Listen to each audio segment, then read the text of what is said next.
amigos, ponte cómodo, presto por unos minutos, y recibiremos una lectura para toda la familia. Libros de difusión gratuita presenta.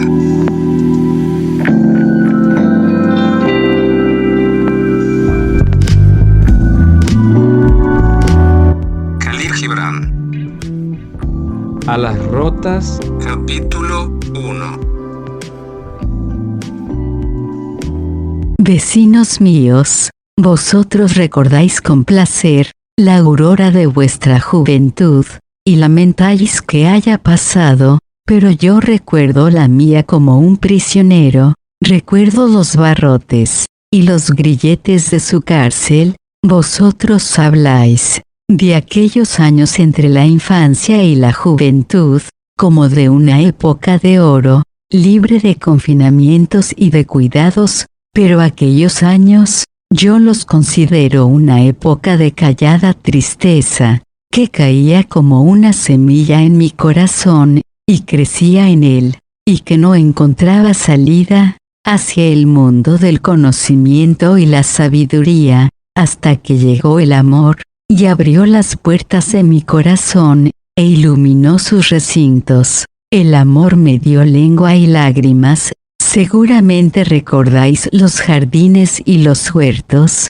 las plazas públicas, y las esquinas que presenciaron vuestros juegos, y oyeron vuestros inocentes cuchicheos. Yo también recuerdo hermosos parajes. Cada vez que cierro los ojos, veo aquellos valles, llenos de magia y dignidad, cuyas montañas, cubiertas de gloria y grandeza, trataban de alcanzar el cielo. Cada vez que cierro mis oídos al clamor de la ciudad, oigo el murmullo de aquellos riachuelos, y el crujido de aquellas ramas, todas esas bellezas a las que me refiero ahora, y que desearía volver a ver como niño, ese que ansía el pecho de su madre, hirieron mi espíritu, prisionero en la oscuridad de la juventud, como el halcón que sufre en su jaula, al ver una bandada de pájaros,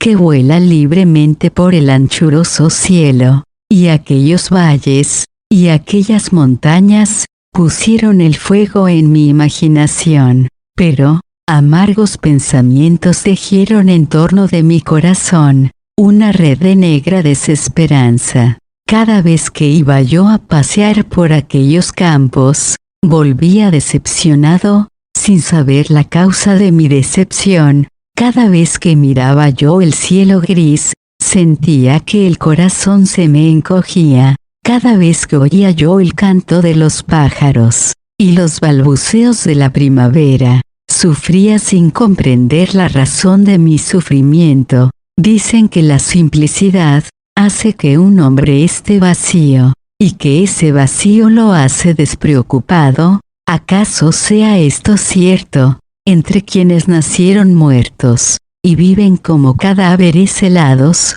pero el muchacho sensible que siente mucho, y lo ignora todo, es la más desventurada criatura que alienta bajo el sol, porque se debate entre dos fuerzas. La primera fuerza lo impulsa hacia arriba, y le muestra lo hermoso de la existencia, a través de una nube de sueños. La segunda, lo arrastra hacia la tierra, llena sus ojos de polvo, y lo anonada de temores y hostilidad.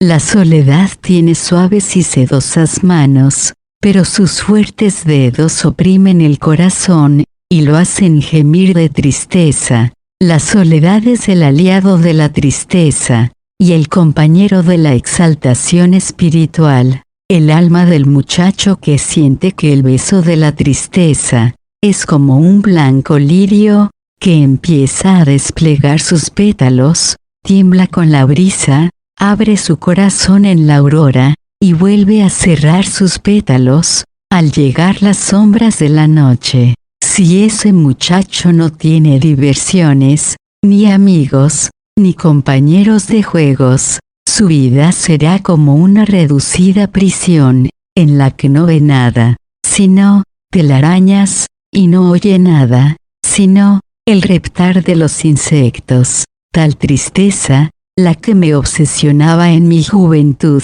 no era por falta de diversiones, porque si hubiera querido, las habría tenido. Tampoco era por falta de amigos, porque habría podido tenerlos. Tal tristeza obedecía a un dolor interno, que me impulsaba a amar la soledad, mataba en mí la inclinación a los juegos y a las diversiones, quitaba de mis hombros las alas de la juventud, y hacía que fuera yo, como un estanque entre dos montañas, que refleja en su quieta superficie las sombras de los fantasmas y los colores de las nubes y de los árboles, pero que no puede encontrar una salida para ir cantando hacia el mar. Tal era mi vida. Antes de que cumpliera yo 18 años, el año que los cumplí, fue como la cima de una montaña en mi vida, porque despertó en mí el conocimiento, y me hizo comprender las vicisitudes de la humanidad. En ese año, volví a nacer, y a menos que una persona vuelva a nacer, su vida seguirá siendo una hoja en blanco en el libro de la existencia. En ese año, vi a los ángeles del cielo mirarme a través de los ojos de una hermosa mujer. También vi a los demonios del infierno, rabiando en el corazón de un hombre malo, aquel que no ve a los ángeles y a los demonios, en toda su belleza, y en toda la malicia de la vida, estará muy lejos del conocimiento, y su espíritu estará en ayuno de afecto.